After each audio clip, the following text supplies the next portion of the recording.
Hi friends, how are you? So today is 13 Feb. आज देखते हैं क्या था। एक तो आप रोज़ देख रहे होंगे, न्यूज़ में भी बहुत चल रहे हैं इंडिया चाइना की डिसंगेजमेंट को लेके। राहुल गांधी कॉन्फ्रेंस कर रहा है, कभी जो रक्षा के हमारे एक्सपर्ट्स हैं वो बता रहे हैं। तो ये डोकलाम के टाइम पे भी हुआ था। तो आईएएस वाले याद रखिएगा, प्रीलिम्स के लिए चाहे मेंस हो, जो भी मैंने अभी दो तीन नोट्स बनाए हैं इसके ऊपर फिंगर्स को लेके, या जो जो हमारी उनके साथ बाउंड्रीज शेयर होती हैं, क्या डिस्प्यूट्स हमारे उनके बाउंड्रीज के लेके, क्या एलएसी है, जॉनसन्स क्या है, मैकडोनल्ड्स क्या है, बस उस पे ही स्टिक रहिएगा। अभी उसके बियॉन्ड जाने की ज़रूरत नहीं है। जितना किया है उतना करिए, आगे कुछ भी अगर ऐड करना होगा मैं कर दूंगा। आप अपने नोट्स बल्कि मत बनाइएगा, इधर ये लिख के कभी कुछ लिख के हमारा फिंगर रेट, जितना मैंने आपको फिंगर्स के बारे में बताया उससे ज़्यादा करने की ज़रूरत नहीं है। I am pretty sure about it.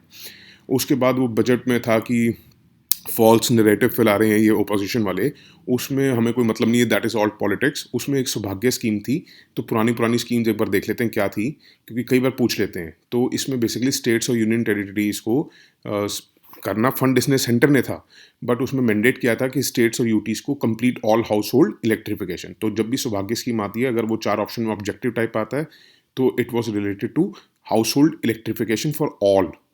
तो इसमें गवर्नमेंट का एजेंडा क्या था? 24/7 पावर देनी है हमने फॉर ऑल बाय 2019।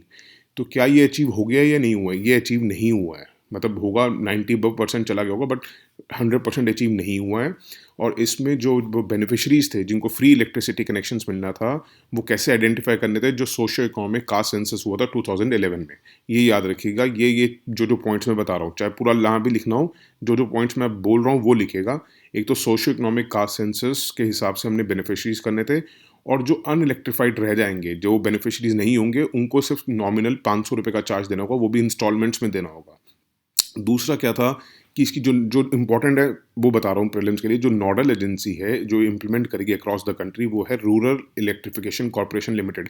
ऐसा नहीं है कि ये सिर्फ रूरल एरियाज का करेगी, ये अक्रॉस द कंट्री। ये याद रखिएगा, ये नोडल एजेंसी थी। ये नहीं है कि अर्बन के लिए अलग होगी। अगर नाम देखोगे आप रूरल, तो आप सोचोगे यार ये तो रूरल के लिए होगी। नहीं, ये सबके लिए अक्रॉस द कंट्री जो करना था, नोडल एजेंसी थी वो रूरल इलेक्ट्रिफिकेशन कॉर्पोरेशन लिमिटेड थी।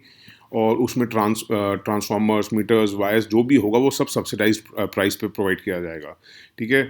और उन्होंने कहा था कि जो रूरल हाउस होल्ड, आपने देखा होगा कई कई ऐसे गांव भी होते हैं जो इनएसेसिबल हैं, जहाँ पे तारे ही नहीं पहुंची हैं, या जो इतने रिमोट है जहाँ पहुंच भी नहीं सकती हैं। आपने देखो कई हिल स्टेशन ऐसे होते हैं, कई जगह ऐसी होती हैं, कई जगह रूरल एरियाज ऐसे होते हैं जहाँ पे लाइन्स ही नहीं बिछ सकती।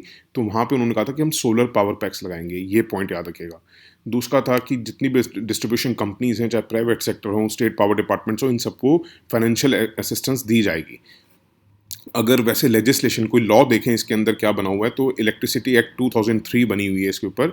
उसमें ये कहा था कि सेंट्रल और स्टेट गवर्नमेंट्स दोनों की रिस्पॉन्सिबिलिटी है to provide electricity to the rural areas. Under this act central government को कंसल्ट करके स्टेट गवर्नमेंट के साथ एक नेशनल पॉलिसी बनानी होती है इलेक्ट्रिफिकेशन और लोकल डिस्ट्रीब्यूशन के लिए। ठीक है। उसके अलावा इसमें और कुछ करने की जरूरत नहीं, जितना बताया उतना ही कीजिएगा। उसके बाद फर्स्ट पेज पे था थोल पावक कुथू। ये इसके बारे में इसलिए पूछ लीजिएगा क्योंकि इस बार इसमें थोड़ा रोबोटिक यूज़ किया है इन्होंने। पपेट्री शो होता है बेसिकली ये टेम्पल आर्ट में केरला में। ठीक है। तो अगर क्वेश्चन आता है थोलापवा कुट्टू पे, क्योंकि इस बार इन्होंने ये पपेट्री में रोबोटिक्स यूज़ की हैं, तो विच इज़ वेरी यूनिक। तो इसमें थोड़ा सा देखिएगा। ये एक तो अगर आए तो ये ट्रेडिशनल टेम्पल आर्ट है, कोई मार्शल आर्ट फॉर्म या कुछ नहीं है, ट्रेडिशनल टेम्पल आर्ट है केरला की। इसमें कई बार अगर ये चार ऑप्शंस में आता है तो क्या देते हैं ये, कि वो क्या चीज़ को करते हैं, ये पपेट्री शो करते हैं। तीसरा पॉइंट इसमें जो सबसे ज़्यादा ज़रूरी है वो ये है कि it tells the tells from the Ramayana. तो ये कैसे कंफ्यूज करके दे देते हैं कि ये कृष्ण जी के बारे में बताते हैं, या किस ऑप्शन में दे देंगे चेंज करके, या तो कि it tells the tells of Krishna from Krishna of Mathura. ऐसा नहीं होगा, क्योंकि कई बार ये कंफ्यूज करके देते हैं। कि आपने देखा होगा ना कि त्यागराज के टाइम पे भी यही हुआ था कि उन्होंने डिवोशनल सॉन्ग्स गाए थे टुवर्ड्स कृष्णा, थे वो राम जी। तो इसलिए याद रखिएगा, एक चार पॉइंट्स। एक तो ये टेम्पल आर्ट फॉर्म है केरला की, इसमें पपेट्री शो होता है, और ये रामायण की बात बताते हैं। उसके बाद आपने इसका ऑल्सो नोन एज, अगर याद रखना हो तो कर लीजिएगा, निजाला कुट्टू। कुट्टू करके वैसे आपको याद रहेगा, ओला कुत्तू। जो ऐसे याद भी ना रहे तो ओला कुत्तू और ये करके याद रहेगा। एक पेज 5 पे था कि मार्च 2023 तक आइजवॉल को भी लिंक कर दिया जाएगा इंडिया के रेलवे ग्रिड से। तो ये चौथी स्टेट बन जाएगी। 8 नॉर्थ ईस्टर्न स्टेट्स जो है हमारी, उनकी चौथी स्टेट बन जाएगी जिसको रेलवे कनेक्टिविटी हो जाएगी। आपको वैसे भी पता होगा कि हमारे के लिए नॉर्थ ईस्ट बहुत ज़्यादा इनएसेसिबल है, जहाँ पे ना तो डायरेक्ट रेलवेज़ है, डायरेक्ट रोड्स भी नहीं है, एक ही हाईवे निकलता है। तो उसमें याद रखिएगा, एक तो नॉर्थ ईस्ट फ्रंटियर रेलवे है जो ये सब काम देख रहा है, और कई बार क्वेश्चन ऐसे आ जाता है कि all the states of north east are link to railways, या कुछ भी ऐसे ऑप्शन दे देंगे कि 4 स्टेट्स आर लिंक। तो याद रखिएगा, सिर्फ अभी तक ये 2023 में कंप्लीट होना है। तो एज ऑफ नाउ आपका जो भी प्रीलिम्स आएगा तो उसमें आपको याद रखना है सिर्फ 3 ही जगह पे पहुंच चुकी है रेलवेज। एक असम में, एक त्रिपुरा में, एक अरुणाचल प्रदेश में। ठीक है, असम, अरुणाचल और त्रिपुरा। आटा करके याद कर लेना, ATA, आटा। ये ही 3 जगह पहुंची है। आइजवॉल जो है मिजोरम की कैपिटल है, वहां अभी नहीं पहुंची है, 2023 तक पहुंचेगी। इसका मतलब अभी तक तो सिर्फ 3 स्टेट्स तक ही पहुंची है। ये इतना याद रखिएगा कि सारी स्टेट्स अटैच नहीं है। कई बार ये स्टेटमेंट्स वाइज क्वेश्चन आ जाता है, तो याद रखिएगा 3 स्टेट्स ही हैं जहाँ पे पहुंची है। उसके बाद एडिटोरियल पेज पे था जो, बट ऊपर वाला एडिटोरियल है उसमें आपको कुछ ज़रूरी नहीं है, that is not so important. और वो इम्पॉर्टेंट क्या है ही नहीं, वो मेंस वालों के लिए भी इम्पॉर्टेंट नहीं। उसमें से कोई पॉइंट्स नहीं निकल रहे जो वो फार्मर्स को लेकर एजिटेशन का चल रहा है, उसमें कोई पॉइंट्स नहीं निकल रहे। जो लेफ्ट साइड में जो छोटे छोटे थे वो भी इतने इंपॉर्टेंट नहीं है, इतने क्या है ही नहीं इंपॉर्टेंट। जो उसका सेकंड में था ना, जो ऑस्ट्रेलियन हाई कमिश्नर ने लिखा है, उसका उन्होंने बेसिकली अपनी ऑस्ट्रेलिया की ही चीज़ें लिखी हैं, वो इम्पोर्टेंट नहीं है। दो उसमें निकलता है इम्पोर्टेंट, मैं आपको उसका नोट सुना देता हूँ। एक तो उसमें उन्होंने बात करी है coalition for disaster resilient infrastructure, इसकी बात करेंगे। ये पहली बात तो प्रपोज किया था इंडियन प्राइम मिनिस्टर हमारे मोदी जी ने किया था, G20 मीट हुई थी 2017 में। उन्होंने कहा था कि हम जब भी नेचुरल डिजास्टर होता है उसके बाद हम उसको उसके लिए रिलीफ मेजर्स लेते हैं। हम ये क्यों नहीं कोशिश करते कि हम पहले ही ऐसे अपनी बिल्डिंग्स, अपने इंफ्रास्ट्रक्चर खड़ा कर लें जो डिजास्टर से रेजिलेंट हो, मतलब डिजास्टर के आने पे उसको कुछ हो ना। ठीक है, डिजास्टर रेजिलेंट का मतलब होता है कि डिजास्टर अगर आता भी है, सपोज कीजिए जैसे ठंड आती है, ठंडी हवा चलती है, तो आप कोट पैंट पहले ही पहन लेते हैं तो आपको ठंड ना लगे। तो वो कहते, और आप अगर मतलब बिना कपड़ों के घूमोगे और ठंड लग जाएगी, उसके बाद आप दवाई लो। तो उन्होंने कहा कि दवाई ना लो, इससे पहले ही हम ऐसी तैयारी कर लें कि डिजास्टर से हमें फर्क ना पड़े। तो ये इंटरनेशनल नॉलेज प्लेटफॉर्म था ताकि कंट्रीज कोलैबोरेट कर सकें, एक दूसरे की इंफ्रास्ट्रक्चर समझा सकें कि हमने ये तरक्की करी है, उससे हमें ये फ़र्क पड़ा, तो एक दूसरे को हमें एक डेटाबेस मिल जाएगा कि कैसे हमें विथस्टैंड करना है नेचुरल डिजास्टर्स। ओके, उसके बाद UN ने भी कहा था कि भैया इंडिया तो लीडर है in preventing human deaths due to disasters. हमें जीरो कैजुअलिटी अप्रोच के लिए भी बड़ी तारीफ मिली थी। तो इतना याद करें ना, coalition for disaster resilient infrastructure क्या है। बाकी आप नोट्स बना सकते हैं इसमें से देख के। उसमें एक इंटरनेशनल सोलर अलायंस का भी था, ये इंपॉर्टेंट है थोड़ा, ये देखिएगा। कई बार पुराने इंटरनेशनल सोलर अलायंस में तो पहले भी 2 बार प्रीलिम्स में क्वेश्चन आ चुका है, दिखाने की जरूरत नहीं है, वो उस टाइम के हिसाब से रेलिवेंट था, अब नहीं रेलिवेंट है। वो बताता हूँ मैं क्यों। देखिए, ये भी इंडियन इनिशिएटिव है जो PM ने 30 नवंबर फ्रांस में जो कॉन्फ्रेंस ऑफ पार्टीज हमने पढ़ा, ये UN क्लाइमेट समिट की होती हैं। तो उसमें इंडिया, पेरिस और 121 रिसोर्स रिच कंट्रीज, पहले इनका जो इन्होंने फॉर्मूला रखा था वो ये रखा था कि रिसोर्स रिच कंट्रीज या सनशाइन कंट्रीज कौन सी कही थी, कि जो ट्रॉपिक ऑफ कैंसर और ट्रॉपिक ऑफ कैप्रिकॉर्न, आपको पता है हमारे 2 ट्रॉपिक्स हैं, तो उनके बीच में जितनी भी कंट्रीज आती हैं या तो पूरी आए, ये बात जरूर याद रखिएगा। या तो वो, अगर वो इसके हिस्ट्री टाइम में पूछ लेते हैं क्वेश्चन, या तो पूरी की पूरी कंट्री का जो एरिया है वो आए इन दोनों के बीच में। अगर पूरी एरिया नहीं भी आता, अगर थोड़ा सा एरिया भी आता है, तो वो भी कंट्रीज अलाउड थी इसमें मेंबर बनने के लिए। तो हमारे टाइम पे मुझे आज भी याद है जब ये क्वेश्चन आया था तो उसमें लिखा था कि only the countries which lie fully between the tropics, ऐसे क्वेश्चन आते हैं। तो याद रखिएगा, ऐसा नहीं था, फुल्ली का नहीं था, उन्होंने कहा था पार्शली, अगर थोड़ा सा भी एरिया उनका लगता है बीच में तो वो भी आ सकती हैं। बट इसके अभी मैं अभी नीचे बताऊंगा क्या है, इसके अंदर भी सस्पेंस है। उसके बाद देखा जाए तो अभी खाली 87 कंट्रीज ने साइन किया है, 67 ने अपने रेटिफिकेशन। साइन और रेटिफिकेशन में क्या फ़र्क होता है, साइन तो करके भेज देते हैं काउंसिल ऑफ मिनिस्ट्री, और रेटिफिकेशन होता है जब वो उनकी वहाँ की पार्लियामेंट भी पास कर दे। इसका मतलब वो एक लॉ के हिसाब से एक परमानेंट वो बन चुका है, तो उसको रेटिफिकेशन कहते हैं। इसलिए ये लोग भागते हैं कि रेटिफाई करा नहीं करा, साइन तो कभी कोई भी कर सकता है, रेटिफाई का मतलब होता है जब वो अपनी पार्लियामेंट में भी उस चीज़ को पास करा ले, ऑपोजिशन वगैरह सब सब मिलके पास हो जाए वो। और इसका ऑब्जेक्टिव बेसिकली याद रखिएगा, याद करने का क्या है, 1000 गीगावाट और $1000 बिलियन बाय 2030। उसके बाद आप कुछ करें ना करें, सिर्फ ये 2 टर्म्स याद रखना, 1000 गीगावाट, $1000 बिलियन सोलर एनर्जी, और चौथा पॉइंट 2030। उसके अलावा कुछ लिखने की जरूरत नहीं है।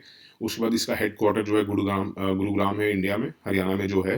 और याद रखिएगा पाकिस्तान चाइना दो they are between this tropics, they lie between this tropics, they are not the members of ISA. Pakistan China members नहीं है। और अब क्या हुआ है, इंडिया ने कहा है कि all the member states of United Nations, चाहे वो ट्रॉपिक्स के बाहर भी क्यों ना हो, can now join the international solar alliance. उन्होंने अपने अमेंडमेंट में ये अग्रीमेंट में अमेंडमेंट कर ली है, अभी करिए लेटेस्ट। तो ये याद रखिएगा कि जो पहले, इसलिए मैंने आपको इसके रिलेटेड जैसे मैं हमेशा क्वेश्चन दिखाता हूँ कैसे आते हैं, इसलिए नहीं दिखाया है ताकि आप कंफ्यूज ना हो जाओ। पहले क्या था, जो फुल्ली और पार्शली बीच में आती थी ट्रॉपिक्स के, वो ही अलाउड थी। अब मगर इंडिया ने अमेंडमेंट करके इसमें ये कर दिया, all the member states of UN are allowed to join the international solar alliance. उसके बाद आपने देखा होगा सेकंड एडिटोरियल पे पूरा का पूरा एक लिस्ट थी, बहुत बड़ा टॉपिक आया हुआ था टाइगर पॉपुलेशन को लेके, टाइगर के अटैक्स को लेके। तो उसमें तो कुछ भी पूरा मैंने डिटेल में पढ़ा है, कुछ इंपॉर्टेंट नहीं था तो इसलिए, बट हम थोड़ा टाइगर्स का देख लेते हैं। एक तो याद रखिएगा कि इंडिया हैज़ अचीव्ड डबलिंग, जो हमने करनी थी ना टाइगर पॉपुलेशन, आपको पता है एक बड़ा नारा निकला था कि हमने 2022 तक अपनी पॉपुलेशन जो टारगेट टाइगर की डबल कर लेनी है। तो हमने उस टारगेट को 4 ईयर्स पहले ही, we have achieve the target 4 years ahead of the deadline. ठीक है, तो 2018 में अगर क्वेश्चन आपको क्या आता है, जैसे आपने देखा होगा इस साल जब आया था प्रीलिम्स पेपर, तो वो एलिफेंट्स को लेके कितने अजीबोगरीब क्वेश्चन पूछे गए थे। तो आपको एक अगर ऑप्शन ये भी पता होता कि कर्नाटका में सबसे हाईएस्ट है, तो आप वो क्वेश्चन इजीली अटेम्प्ट कर सकते थे। तो इसलिए याद रखिएगा कि एक तो डबल करने की जो हमारी वो थी, वो हम अचीव कर चुके हैं 4 साल पहले ही। और अगर देखा जाए तो it was by far the biggest increase in tiger count, चाहे वो नंबर्स की बात करी जाए, चाहे वो परसेंटेज की बात की जाए। क्योंकि जब से हमारा 4 ईयरली सेंसस शुरू हुआ था, 2006 से शुरू हुआ था हमारा जो टाइगर का सेंसस है, जिसमें हम कैमरा और कैप्चर मेथड से यूज़ कर रहे थे, तो उसके बाद से अगर देखा जाए तो ये बिगेस्ट इंक्रीज़ हुआ है। और कहते हैं कि टाइगर कंजर्वेशन इतना क्यों करने की, सेव द टाइगर्स, क्या ज़रूरत क्या है? क्या है कि जो फूड चेन होती है ना हमारी, जिसमें हम कहते हैं कि घास बकरी खाती है, बकरी को ये खाता है, फिर इसको वो खाता है, तो टॉप की जो फूड चेन है उस पे टॉप पे हमारे टाइगर आता है। तो इसलिए इसको अम्ब्रेला स्पीशीज़ भी कहा जाता है। ठीक है, ये चीज़ें याद रख लिया। आपको लगेगा थोड़ी सी बच्चों वाली चीज़ें हैं, ये चीज़ें यहाँ याद करनी है, बट जब क्वेश्चन आता है, लास्ट ईयर सब लोगों ने देख लिया, इतना सीरियसली लोग नहीं लेते थे, बट वो एलिफेंट वाला क्वेश्चन कोई नहीं कर पाया। तो हमारा बेसिक एम ये है कि हमने मैक्सिमम अपने पॉसिबल क्वेश्चंस को करना है। तो याद रखिए, इसलिए इसको अम्ब्रेला स्पीशीज़ कहा जाता है। और 80% जो वर्ल्ड के वाइल्ड टाइगर्स हैं वो इंडिया में है, इसलिए हमें उनकी क्रूशल बन जाता है ताकि हम उसके नंबर्स को ट्रैक कर सकें। एक दूसरा पॉइंट याद रखिएगा, टॉप परफॉर्मर्स मतलब सबसे ज़्यादा पॉपुलेशन टाइगर की कहाँ है। एक तो मध्य प्रदेश में सबसे ज़्यादा टाइगर की पॉपुलेशन है 526, ये याद ना रखो चाहे, ये याद रखिएगा। एमपी में सबसे ज़्यादा पॉपुलेशन है, उसके बाद कर्नाटका, फिर उत्तराखंड। जैसे लास्ट ईयर पेपर में एलिफेंट का दे दिया था लार्जेस्ट पॉपुलेशन इन केरला। तो ऐसे क्वेश्चन जब आदमी जब अटेम्प्ट देने जाता है, उसको याद नहीं होता यार केरला थी या कौन सी साउथ इंडियन स्टेट तो थी। तो याद रखिएगा मध्य प्रदेश में हाईएस्ट है, फिर कर्नाटका। इंक्रीज इन पॉपुलेशन भी मध्य प्रदेश में सबसे ज़्यादा हुआ है 71%। और छत्तीसगढ़ एक ऐसी स्टेट है जिसके 2018 सेंसस में, अगर 2006 के जो 2014 के सेंसस के हिसाब से बात की जाए, तो टाइगर का जो काउंट है वो गिरा है। Chhattisgarh is the only state जिसमें टाइगर का काउंट हमारा गिरा है, ये याद रखिएगा। और बेसिकली इंडिया के 5 टाइगर लैंडस्केप्स आप याद रख सकते हैं। एक तो शिवालिक हिल्स है, गैंजेटिक प्लेन्स है, सेंट्रल इंडियन लैंडस्केप है, ईस्टर्न घाट्स है, वेस्टर्न घाट्स है, नॉर्थ ईस्ट हिल्स है, ब्रह्मपुत्रा प्लेन्स और सुंदरबंस। यहाँ पे टाइगर्स मिलते हैं हमारे। ठीक है, so that's it for today. Thank you so much for listening. अगर अच्छा लगा होगा तो लाइक कर देना, बुरा लगाओ तो भी तो डिसलाइक कर देना, कमेंट दे देना, बट बताना ज़रूर कैसा लग रहा है कैसा नहीं लग रहा। आपके कमेंट्स आते हैं तो बड़ा अच्छा लगता है, इट्स रियली अप्रिशिएटेड। तो अगर आप हो जो भी हो तो बताना ज़रूर। और अगर अच्छा लग रहा है तो फैलाओ इसको यार, अगर अच्छा लग रहा है तो। Thank you so much, have a good day, bye, take care.